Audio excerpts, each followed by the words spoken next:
नमस्कार सर्वांना, Sangeeta blouse designer या चॅनलवरती तुमचं पुन्हा एकदा खूप मनापासून स्वागत. आणि बघा इकडे ना 80 सेंटीमीटरचं अस्तर घेतले बरं का. योगपट्टी ब्लाऊज आहे, 36 साईजचं ब्लाऊज कटिंग आहे, एक घडी 9 घेणार आहे. आणि बघा हे शॉर्ट स्लीव आहे बरं का, फुल नाही आहे. आणि बघा इकडे ना 80 सेंटीमीटरचं ब्लाऊज अस्तर आहे बरं का, ब्लाऊज नाही. ब्लाऊज तर तुम्हाला दाखवते, हे आहे बघा, छान असं ब्लाऊज पीस आहे, मस्त डिझाईन आहे. पण ही डिझाईन आहे ना थोडीशी म्हणजे कापली जाईल, कारण गळा आहे ना छोटा दिलेला आहे, त्यांना मोठा गळा पाहिजे. तर चला आपण ना इथे आहे ना पूर्ण ब्लाऊज कटिंग मी तुम्हाला दाखवायचा प्रयत्न करते बरं का. खूप छान आणि सुंदर असं सोप्या पद्धतीने तुम्हाला आहे ना, मला जेवढं येतं तेवढं तुमच्याशी शेअर करते बरं का ब्लाऊज कटिंग.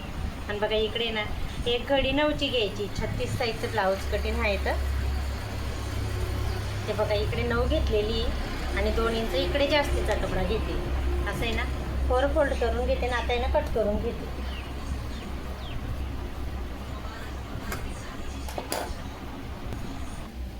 बघा इकडे ना आता 2 फोल्ड करते आणि परत 4 फोल्ड करून घेते. आणि इकडे ना थोडं 1 इंच आहे ना वाढून घेते बरं का, कारण आहे ना लांबी बघा आता हा बॅक पार्ट आहे, तर बॅक पार्ट आहे ना आपल्याला 14 आहे तर 15 घ्यायचं आहे. तर बघा इथं 15 आलेलं आहे बरोबर. मी थोडं आहे ना सरकवून घेते, इकडे बघू शकता तुम्ही 15 आहे ना. आता इथं कट करून घेते मी, म्हणजे बॅक पार्ट आणि फ्रंट पार्ट दोघं वेगळे करायचे आहे बरं का. योगपट्टी ब्लाऊज आहे, वेगळ्या वेगळ्या पद्धतीचं कटिंग करते बरं का, बघू शकता तुम्ही. आणि आता आहे ना पहिले बॅक पार्ट मी कट करून घेते, बघू शकता. खूप छान आणि सुंदर असं शोल्डर घेते. इकडे मी शोल्डर आहे ना 6 घेतलं आहे आणि मुंडा आहे ना ते पण 6 घेते बरं का. थोडं 6.25 एवढं आहे, 6.25 घेतलं आहे. आणि 1 इंच आणि अर्धा इंचवरती नाही तर छान अशी टिक करायची. आणि आता मागचा गळा आहे ना कस्टमरवरून अवलंबून राहतो बरं का. आता आहे ना पाठीचं म्हणजे छातीचा एक भाग घेते 9, 36 साईजचं ब्लाऊज कटिंग आहे ना, 2 इंच जास्तीचा कपडा. आणि इकडे कमरेची फिटिंग आहे ना 8.5 घेतली बरं का, बघू शकता तुम्ही. आणि 1.5 इंच जास्तीचा कपडा हे ना पाठीचा भाग आहे, म्हणजे पाठ आहे. तर बघा आणि इकडे ना मटका गळा घेते, छान असा 4ची पाठ घेते. पुढे हुकचं ब्लाऊज आहे बरं का.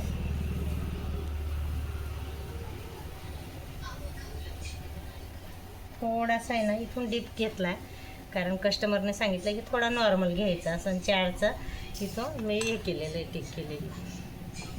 तर बघा इकडे ना आता हा बॅक पार्ट आहे, तर कट करून घेते. इथं गळा पहिले कट करून घेते. या पद्धतीने सुद्धा कटिंग करू शकतो बरं का. आता मी प्रत्येक टायमाला आहे ना 4 म्हणजे 4 घड्या करून कटिंग करते. आता कोणाकोणाला नाही समजत, म्हणून म्हटलं चला स्टेप थोडी चेंज करायला पाहिजे आपल्याला. तर कसं राहतं प्रत्येकाला प्रत्येक व्हिडिओमध्ये नाही समजमध्ये येत. आता बघा हे झालं बॅक पार्ट. आणि याच पद्धतीने ना आता इकडे सुद्धा हे जे फ्रंट पार्टसाठी आपण घेतलं ना पुढच्या घडीसाठी, तर ते सेम असं ठेवायचं. आणि इथं 1 इंच आहे ना वाढून घेतलं आहे, बघू शकता. हा कपडा आहे ना थोडा जास्तीचा घेतला आहे लांबीला, आणि रुंदीला आणि ते तर सेम आहे माप, फक्त लांबीला 1 इंच, कारण योगपट्टी आपल्याला कटिंग करायची आहे ना त्याच्यामुळे. आता बघा इकडे ना फक्त एवढं आपल्याला हे करायचं आहे, बाकी तर हे सेम येईल. आता हे ना इथून आहे ना थोडंसं आहे ना नॉर्मल असं फ्रंट पार्ट आहे ना, त्याच्यामुळे थोडंसं नॉर्मल असं इथून कट करायचं आहे आपल्याला जास्तीचं. तर ना पुढचा आहे, पुढचा गळा घेते मी. इकडे 7 घेते बरं का, लांबीला 7 घेतला आहे. आणि रुंदीला आहे ना नेहमीप्रमाणे 2.5च घेते बरं का. इथं पण तेवढं शोल्डर आहे बरं का, 6.5 साडेपाच, सॉरी 6 झालं आहे, 6. इथं 6 घेतलं ना, इथं पण 6 घेतलं आहे माझ्याकडनं, सॉरी माझ्याकडनं गलती झाली. आणि इकडे मुंडा आहे ना नेहमीप्रमाणे 6.25 एवढा घेतला आहे बरं का. हे नाही कटिंग करायचं आहे, हे तर बॅक पार्टचं होतं की नाही, याचं कटिंग केलं ना आपण, तर हे कटिंग करायचं आहे, हे नाही कटिंग मी तुम्हाला दाखवतेच पुढे. आणि बघा इकडे ना 9ची घडी हे आणि 2 इंच जास्तीचा. आणि इकडे पण 8.5 घेतलं आहे बरं का, आणि 1.5 इंच जास्तीचं. आणि आता योगपट्टी काढून घ्यायची. इथं बघा इकडनं 3 घेतली आहे आणि इकडनं सुद्धा मी 3 घेते. अशी सिद्धी स्ट्रेट लाईन करून घ्यायची आणि इकडनं ना 1 इंच वाढून घ्यायची. 1 इंच आहे ना, असं व्यवस्थित छान अशी योगपट्टी सुद्धा निघाली. बघू शकता तुम्ही. इकडे 3 घेतलेलं आहे, हे 1 इंच वाढवलं आहे आणि इकडे सुद्धा 3 घेतलेलं आहे बरं का. आता आहे ना योगपट्टी कट करून घेते. पहिले गळा कट करून घेऊ, म्हणजे जेणेकरून आहे ना छान असं व्यवस्थित पूर्ण पहिल्यापासून तुम्हाला ब्लाऊज कटिंग करते ते समज. योगपट्टी ब्लाऊज आहे बरं का. आणि हे कटिंग करायचं आहे बरं का. फ्रंट पार्ट आहे ना येतं, हे घ्यायचं आहे आपल्याला. बघू शकता. आणि आता मधोमध कट करून घेऊ, जेणेकरून आहे ना योगपट्टीसुद्धा छान निघेल. हे बघा खूप सुंदर असं बघा मस्त झालं आहे. योगपट्टी छान निघाली. आणि बघा बॅक पार्ट आहे ना, मागचा पाठीचा भाग तो सुद्धा छान निघाला आहे. आणि योगपट्टीची आता मापं घ्यायची. बघू शकता तुम्ही. तर मी ना इथं 3 घेते बरं का. 3.5 घेता, पण आहे ना खूपच मतलब एवढं म्हणजे मोठं ब्लाऊज नाही मापाचं, खूप कमी मापाचं ब्लाऊज आहे. तर त्याच्यामुळे मी 3 घेतलं इथं. आणि हे ना इथं 2.5 इंचाचा हा टक्स लांबीला घेतला. आणि इथे ना आता 1.5 घेते बरं का मी. याचं आणि याचं अंतर आहे ना 1.5 घेते. आणि याचं पण अंतर, हा 3रा टक्स आहे ना, याचं सुद्धा 1.5च घेतलं बरं का. हा 2 पण घेता, पण मी ना कारण आणि हा जो इथून आहे ना 1.5 घ्यायचा आहे. आता प्रत्येकाचं ब्लाऊजचं माप वेगळं राहतं बरं का. त्याच्यावरनं हे टक्ससुद्धा थोडे कमी जास्त होऊ शकतं. आणि बघा फ्रंट पार्ट छान असा योगपट्टीचा मी तुम्हाला कटिंग करून दाखवलेला आहे. आणि बॅक पार्टसुद्धा बघा छान असा रेडी झालेला आहे.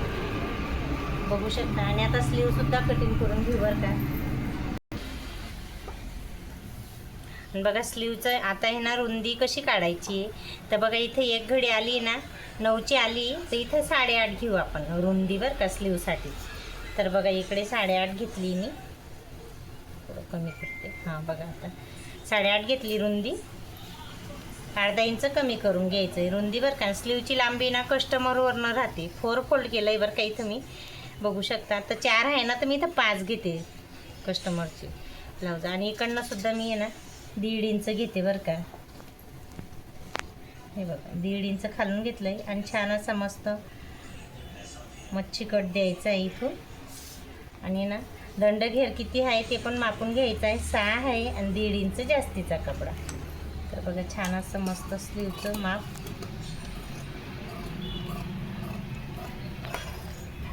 आणि आता मधोमध कट करून घेऊ, जेणेकरून आहे ना 2 स्लीव वेगळ्या होतील. हे अस्तर आहे बरं का. 36 साईजचं योगपट्टी ब्लाऊज कटिंग आहे. तुम्हाला हा आजचा छोटासा व्हिडिओ कसा वाटला ते नक्की सांगा. आणि आवडला असेल तर नक्की एक लाईक आणि सबस्क्राईब करायला विसरू नका बरं का. तर चला आज इथंच थांबवते. नेक्स्ट व्हिडिओमध्ये भेटू.